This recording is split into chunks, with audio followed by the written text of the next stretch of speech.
ശിവപുത്രൻ പാർവതിയെ സ്വന്തമാക്കാൻ ശ്രമിച്ചപ്പോൾ ഒരിക്കൽ ശിവപാർവതിയുടെ പുത്രനായ ഗണപതി തന്റെ അമ്മയോടുള്ള അതിയായ സ്നേഹത്തിൽ വിചിത്രമായൊരു ആഗ്രഹം തോന്നി. അമ്മയെ ആരും തന്റേതല്ലാതെ മറ്റൊരാളുടേത് ആകരുതെന്ന് അവൻ കരുതി. ഒരു ദിവസം ശിവൻ ധ്യാനത്തിൽ ഇരിക്കുമ്പോൾ ഗണപതി പാർവതിയോട് ചേർന്ന് പറഞ്ഞു, അമ്മേ, നീ എന്റേതാണ്, വേറെ ആരുടെയുമല്ല.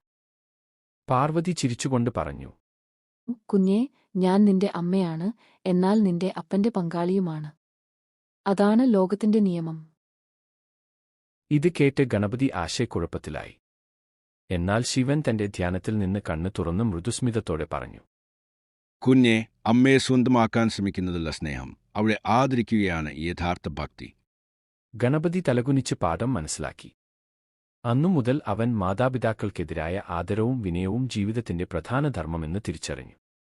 അങ്ങനെ ആ രാത്രിയിൽ ശിവപാർവതി മകനെ ചേർത്തുപിടിച്ച് ഉറക്കിപ്പിച്ചു. സ്നേഹത്തിന്റെ യഥാർത്ഥ അർത്ഥം മനസ്സിലാക്കിയ അവനായി.